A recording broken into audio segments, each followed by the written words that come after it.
Ronês Fon Firmino Gomes deve sentar-se no banco dos réus ainda outras vezes.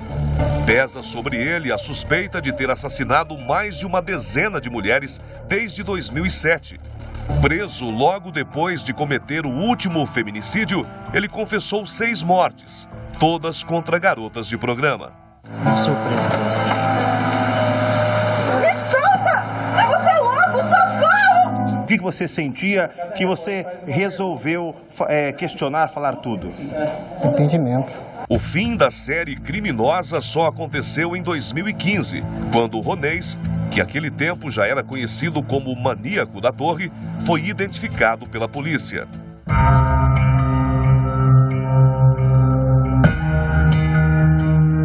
Nós estamos investigando porque há uma série de crimes de perfil semelhante aqui no município de Maringá e nós acreditamos que ele possa ser o autor da totalidade desses delitos. Nós já temos confesso, ele já é confesso em crimes a partir do ano 2007. O maníaco da torre ficou conhecido assim, pois obedecia a um critério rigoroso depois de cometer os assassinatos. Com suas vítimas mortas, normalmente por esganadura, ele as trazia aqui, para a área rural de Maringá. E aos pés dessa torre de transmissão de energia elétrica, ele desovava os cadáveres. Mas além disso, além do local, ele também mantinha uma espécie de ritual. As mulheres eram deixadas nuas, de barriga para cima, e antes de ir embora, ele ainda se debruçava sobre os corpos e fazia uma oração pedindo perdão pelo que acabara de praticar. Inclusive, em depoimento à polícia, gravado em vídeo, ele conta rapidamente o motivo pelo qual ele rezava aqui, depois de deixar suas vítimas. Sempre que jeito? Com a barriga para cima ou para baixo? Pra cima, eu coloco a mão dela assim na barriga, assim, e rezo. Você reza? Você reza o quê? Não entendi. Com as coincidências entre os casos, a polícia já tinha certeza de que o criminoso era o mesmo. Restava apenas descobrir quem estava praticando os crimes em série. Esse é o segundo corpo encontrado, né, numa região distante de Maringá, né? Por coincidência, foram 2 corpos encontrados um próximo do outro, né, nesse ano de 2015. E pelo que foi verificado nessas 2 vítimas, tudo leva a crer que possa ser o mesmo autor desses 2 crimes. O desejo de matar o tornava implacável com as vítimas. Poucas tiveram a chance de se livrar das garras do assassino cruel. Em instante, assim, que ele parou, eu já vi uma amiga minha me gritando. Falando pelo meu nome, que não era pra mim ir com ele. Que meses antes, ela tinha saído com ele e ele quase a matou. E naquela hora, assim, como que tinha muita briga de ponto, de mulher, por causa de homem com dinheiro, eu achei que fosse isso. Mas no fato que ela viu ele, ela já veio fazendo xixi nas roupas. Então, como você percebeu que seria um trauma dela? Isso. Convicto que suas ações eram bem planejadas, pois por anos não havia sido preso, o maníaco da torre cometeu um erro que foi crucial para que ele fosse identificado e preso. No dia em que assassinou Mara Josiane dos Santos, 36 anos, um detalhe na cena do crime levou a polícia até o suspeito e, com isso, o fim da história do serial killer. Com certeza é o criminoso mais perigoso da história criminal de Maringá.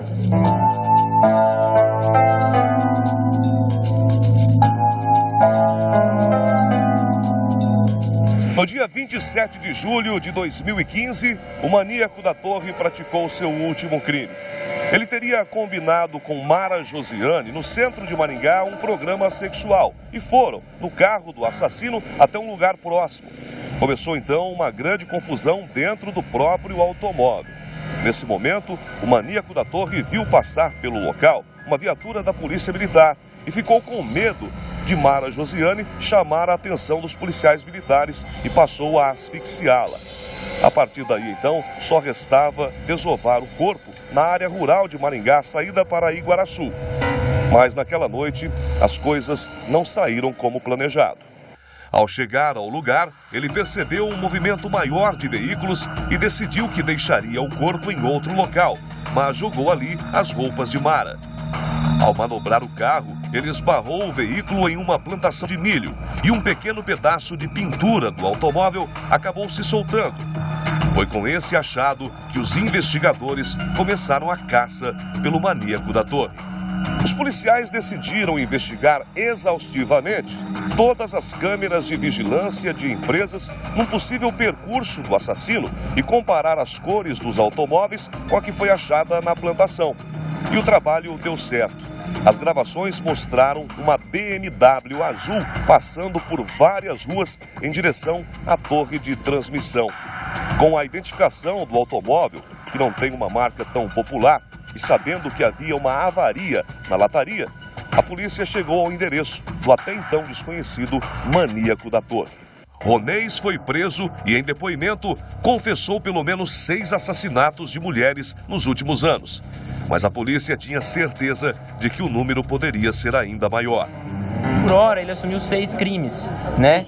Os outros ainda vão ter que investigar mais a fundo, porque ele não se recorda de todos, né? Aquele crime que ele cometeu. Ele fala que começou a matar desde 2007. Então são casos antigos, são casos que eu tenho vítimas ainda não identificadas, o que dificulta o trabalho. No depoimento em que confessa ter matado Mara Josiane, há também detalhes de como ele praticou o crime. E ainda, ele fala sobre o que considera ser a motivação para praticar a série de assassinatos. Segundo o acusado, a mãe dele seria garota de programa e teria sido assassinada quando ele tinha 7 anos de idade. E até hoje, o assassino dela não foi preso. Isso causou um trauma nele. E a partir daí, ele sentia desejo de matar algumas das mulheres com quem ele se relacionava. O motivo de ser mulher de programa? Eu também quero ficar com a minha mãe. Logo que Ronês foi preso, nossa equipe conseguiu uma entrevista exclusiva com a mulher dele. A jovem de 24 anos na época contou que ele era um homem carinhoso com a família e acima de qualquer suspeita.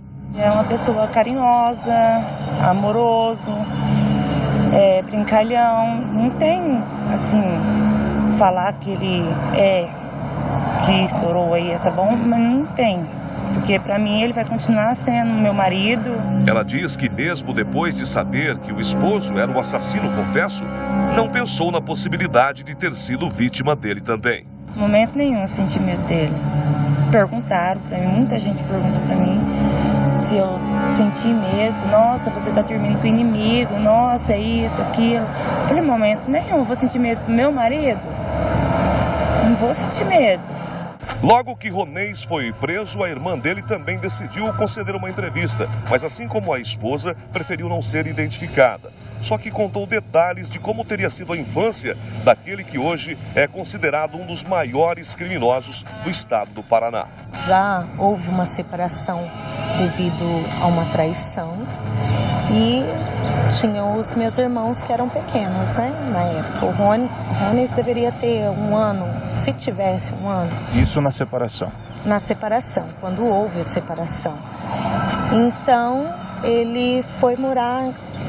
Cada dia meu pai colocava ele para uma pessoa cuidar, né? Então ele sofreu bastante.